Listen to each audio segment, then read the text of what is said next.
Melalui unggahan di akun Instagram pribadinya @erikthohir, ia menyampaikan rasa terima kasih dan refleksi atas perjuangan panjang dari skuad Garuda yang berhasil menorehkan sejarah baru dengan menembus ronde 4 kualifikasi Piala Dunia 2026 zona Asia.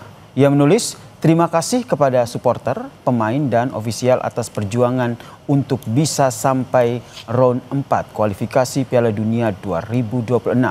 Pertama kali dalam sejarah Indonesia bisa sampai di titik sejauh ini. Kami memohon maaf, mimpi masuk ke Piala Dunia belum bisa kami wujudkan.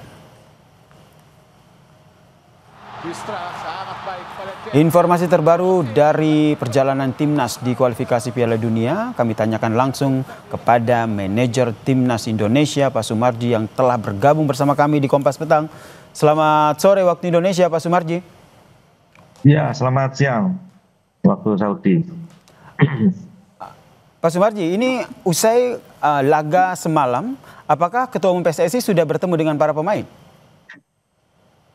Semalam selesai pertandingan di hotel, Pak Ketua Umum ngobrol dengan pemain, dengan ofisial secara keseluruhan, dan momentum itu juga dipakai untuk sekalian berpamitan para pemain karena mayoritas para pemain akan kembali. Malam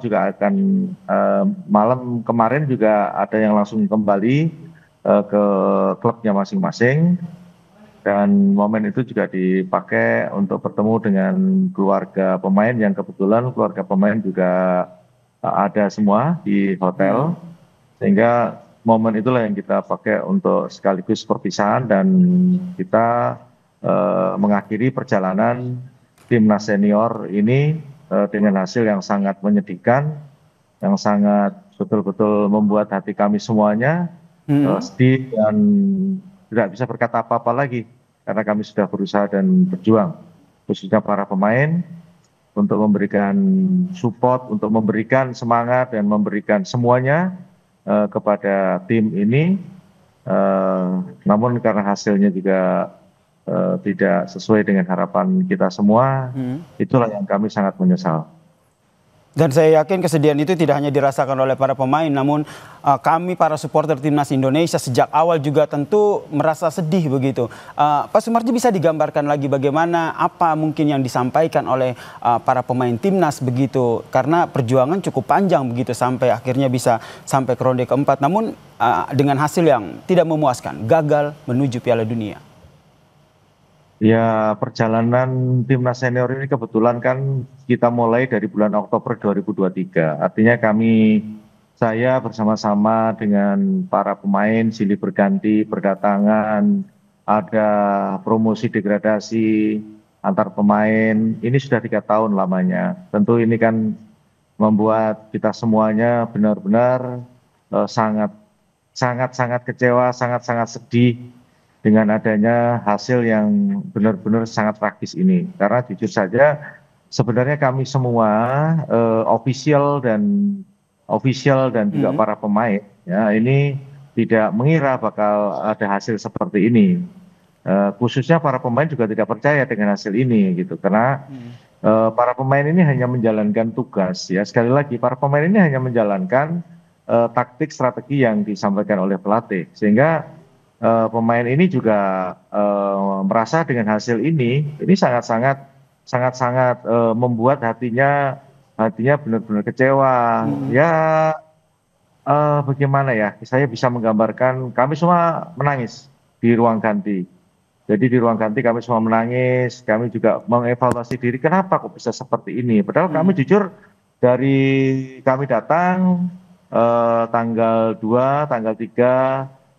Semuanya, ya belum semuanya, ada beberapa yang sudah gabung, kami saling berbicara dan kami yakin bahwa kita akan bisa lolos di round 4 ini gitu. Tetapi ya kembali lagi, yang harus diingat bahwa pemain ini kan hanya menjalankan strategi dan menjalankan apa yang disampaikan oleh pelatih.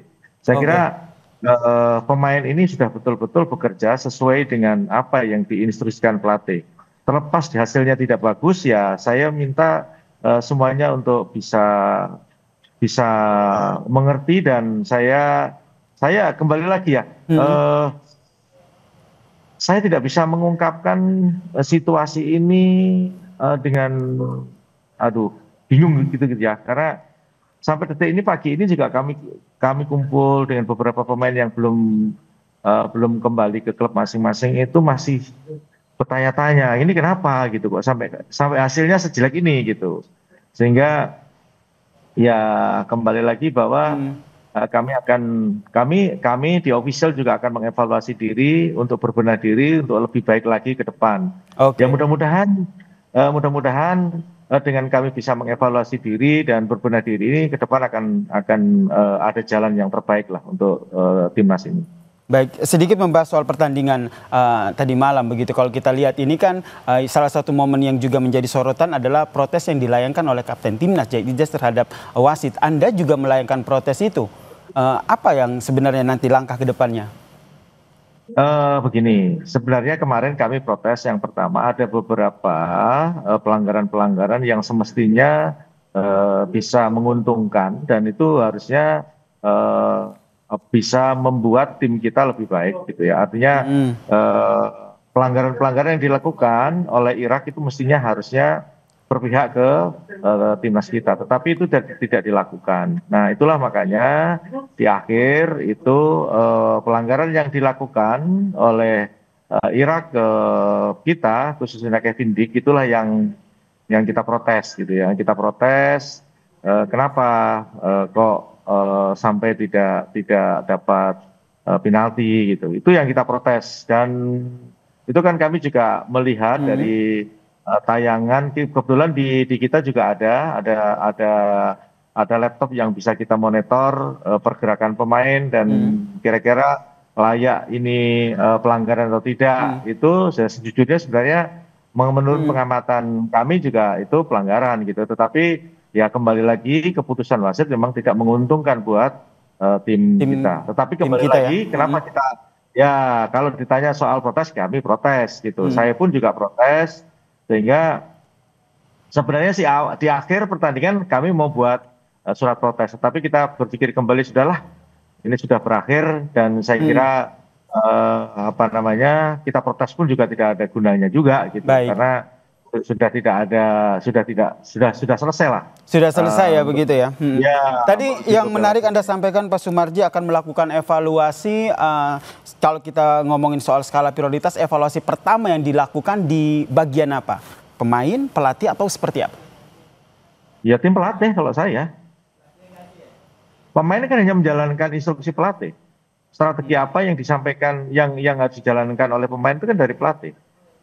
Ya, saya kebetulan kan cukup lama sekali saya di tim ini, dan berganti pelatih pun juga saya ada di situ. Boleh dikatakan ibaratnya sejak lahir ya, saya ngomong mengawali dari round 1 kita lawan Brunei sampai dengan saat sekarang ini kan saya selalu ada dan saya selalu melekat gitu. Siang malam kalau tim TC saya juga tungguin anak-anak. Jadi saya tahu gitu. Kalau ditanya evaluasi apa ya? Pelatih yang dievaluasi. Patrick Kluivert harus dievaluasi begitu ya menurut Anda ya. Kalau dari ketum PSSI sendiri apakah juga akan melakukan hal yang sama begitu? Memanggil Patrick Kluivert dari hasil ini dan melakukan evaluasi? Ya saya kira kalau berkaitan dengan itu tentu kan saya juga punya kewajiban untuk menyampaikan ini, melaporkan semua tentang perjalanan timnas ini khususnya di round 4 ini. Nah itu semua kan nanti kita sampaikan di rapat exco. Disitulah nanti saya akan paparkan semua apa yang saya alami dan apa yang terjadi, sehingga nanti semua biar tahu, biar mohon maaf aja, biar tidak salah dalam mengambil keputusan lagi begitu. Sehingga kaitannya dengan ini saya akan membuat laporan secara resmi ke Ketua Umum PSSI, dan juga saya akan membuat laporan ke Exco, karena kan memang tanggung jawabannya ke situ. Saya selaku manajer dan saya selaku Ketua BTN. Itu kewajiban saya untuk melaporkan ini semua, dan akan kami laporkan. Tentu nanti keputusan selanjutnya itu ada di rapat Exco. Seperti apa nanti? Harapannya kita harus berbenah, tidak boleh seperti ini gitu. Oke, baik, kita nantikan seperti apa evaluasi yang dilakukan, dan kita berharap timnas Indonesia yang tetap lanjut terus begitu dan berbenah dengan hasil ini. Terima kasih manajer timnas Pak Sumarji telah berbagi informasi bersama kami di Kompas Petang.